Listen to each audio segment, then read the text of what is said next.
Hello, good afternoon. Thank you very much for the opportunity to talk to you today and to share with you our experience as a deputy ombudsman. I'm dealing with the issues very important for human rights area, which is national preventive mechanism. So it is a mechanism against torture and also as execution of penalties. But there are also other areas. At the moment, there are a lot of challenges in front of us because of the situation at the Ukrainian border and also Belarusian border. The Ombudsman, the official name is the Commissioner for Human Rights, is in fact a guardian of human rights in Poland. And saying this, I would like to underline that we should be present everywhere where we found a violation of human rights in all detention places, but not only detention places, but in all places when we can find a critical situation for human rights. And that is why we started our interventions at the very beginning when we found that at the Belarusian border there are many problems because of huge flow of people coming irregularly to Poland. It is not a crime to come to the EU country in a regular way. But nowadays there is another challenge, and this is a challenge because of the invasion of Russia and the situation at the Ukrainian border. Today at 3 o'clock, our team with me, we return from at 3 o'clock in the night. We return from Ukrainian border. So let me start saying that, this is a very critical moment. We visited nearly most of the checkpoints at the Ukrainian border. The first ever visit took place on 25th of February, so at the very beginning of the invasion. And it was a very traumatic situation for people to see thousands of people coming to Poland. What is interesting, without any luggage. Many of them only a small plastic bags, children and pets, nothing. In an absolutely traumatic, it was enough for us to look at their faces. Their faces express absolutely the end of the world, such a dramatic situation. So we started at the very beginning. It was also a shock for all of us. Poland was not so well prepared. And I remember my first reflection when I noticed a train coming from Belarus with 2,000 people. And we found that the only possibility is, to rely on non-governmental organization and just people. So people were absolutely great Polish people from the very beginning. They offer everything. They offer food. It was something I never seen in my life. Such a incredible assistance, and unfortunately from the very beginning we noticed a lot of problems with the institutional, let's say, bodies, with the central government. It was a chaos. It was a chaos, but don't be, we cannot expect that for the first time after 1945, we should react to such a situation. And slowly, well, we found that there is a very positive movement everywhere in Poland coming from the NGOs and from the people. So it was a little bit chaotic, but it was just spontaneous activity of thousands of people. And our last visit, so it means the last 3 days at the border, we found a real progress. First of all, we found that the institution, the border guards, they deal properly at the border. They offer everything what is needed at the first glance: food, drinking water, warm tents for families. And, well, today, in a few minutes, I think, our report from the border will be published on our website and very soon will be translated into English. So I'm so happy to see the situation in even small places. Such a positive change. Unfortunately, there are still many challenges at the reception points. Imagine that one reception point is for one room, is for 7,000 people. Of course, there are different sizes. There are small, for instance, schools, but there is a huge, incredible, to see 7,000 people and in a traumatic situation. It is, you need a real emotional strength to deal with such a situation, with children, babies, without absolutely in despair. Well, today our emotions are going down because we have to work. We have to work properly, and we have to open not only our heart, but we have to open our brains, our skills, because this is the first wave. And now many of them, they wanted to stay in Poland. So on 16th of March, they will be able to register person by person. So after the registration, the labor market will be open for them, health system, and accommodation, plus financial support. Frankly speaking, Poland is not fully prepared for this challenge. Even the school system, so many people. Imagine that there are estimations saying that we can expect even 5-6 million people. What I notice that there are many offers coming from Spain, from the Netherlands, from Germany. But people, there are many people in Germany, but people are afraid to go far away without knowledge of language. They feel in Poland like more or less at home, closer to their, let's say, places.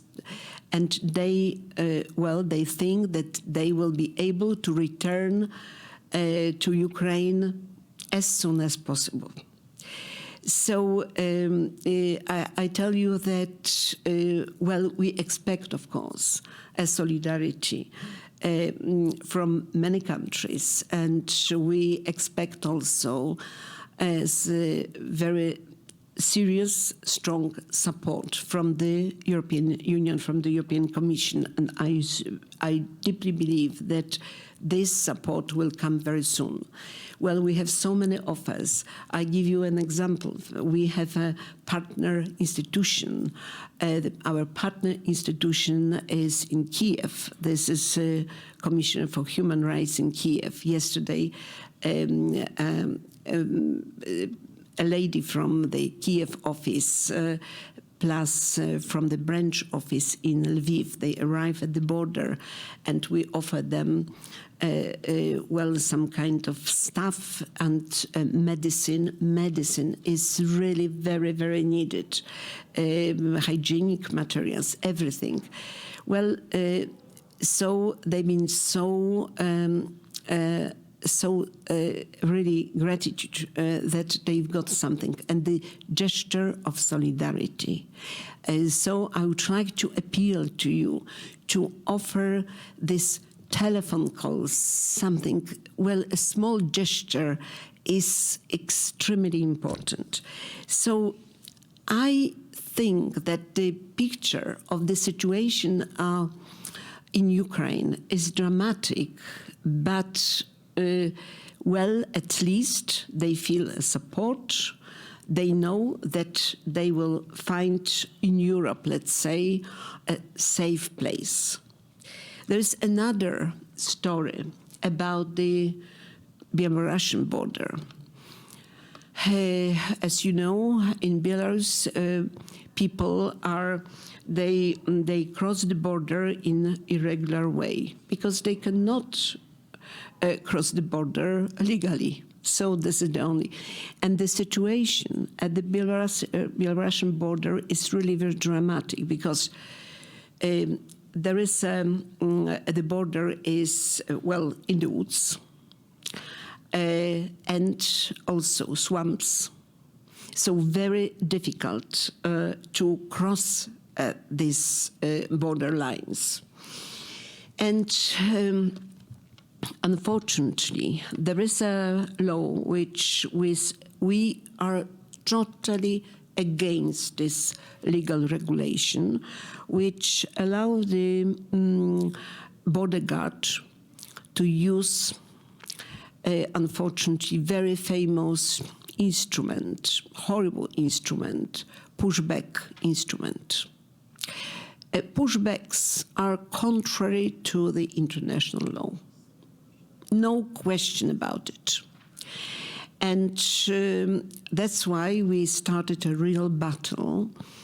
A real battle, of course, what we can do. We can only appeal to the Prime Minister, to the Minister of Interiors, to the parliamentarians to change this law, because we have two different pictures, Belarusian border and Ukrainian border.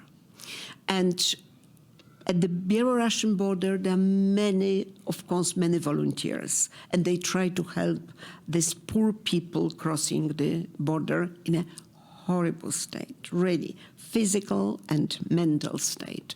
They are people mainly from Yemen, even from Cuba, from African countries, and it was this horrible policy used by Lukashenko.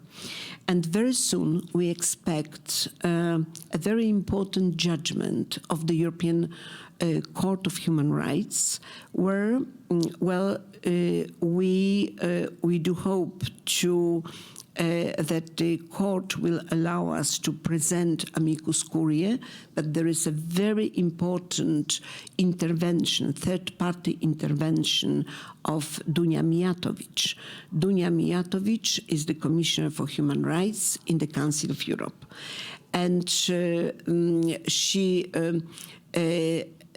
in October, she joined us. She decided to check the situation at the Belarusian border, and she was a witness of our, let's say, activity in the middle of night, in the middle of woods, close to the swamps, when we offer a real support for people from Ethiopia, Cuba, and Afghanistan. So it was a big group of people.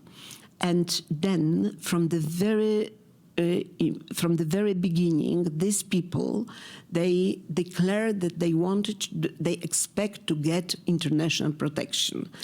If we are present, so the border guard has to accept this. But if we are not, so they ignore and they use pushback policy. And we will see.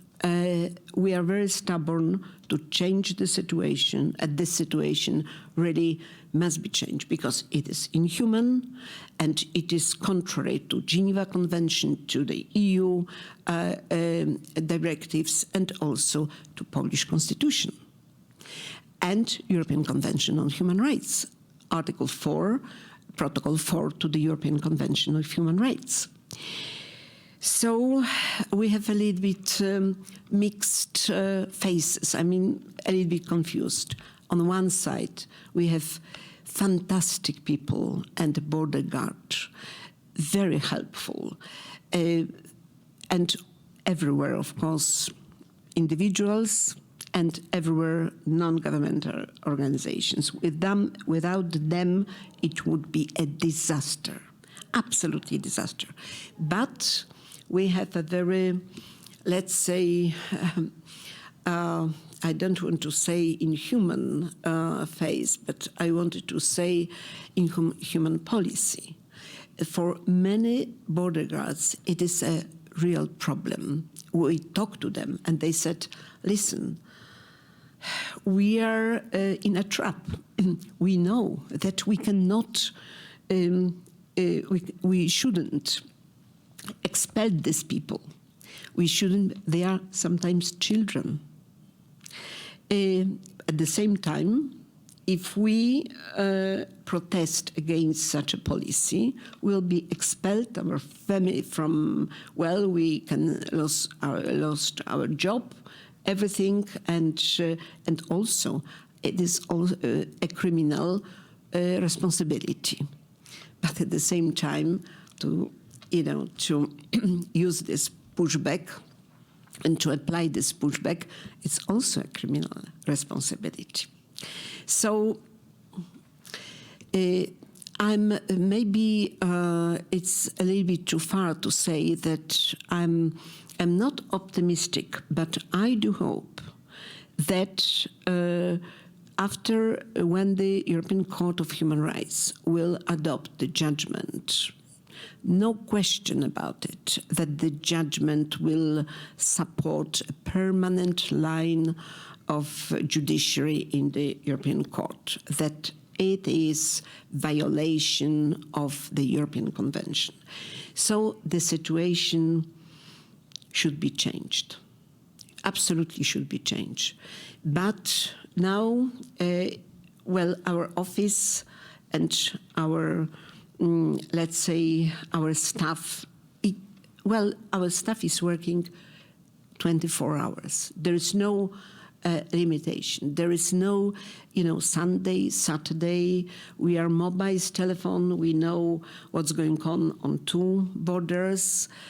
And so we are, this is absolutely the most important challenge in the office established in 1987.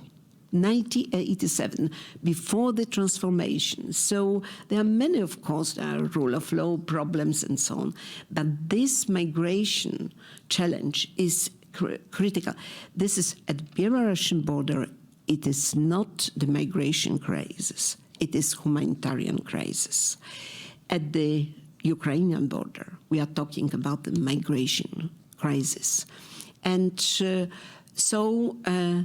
this is a task for all of us, absolutely. Individuals and NGOs, European NGOs, to deal properly, to offer something, because, well, this is not only Polish problem, Lithuanian, Latvian. This is our common concern, and we have to share the responsibility, because without this, there is no Europe at all. So this is a challenge for all European people. Thank you very much.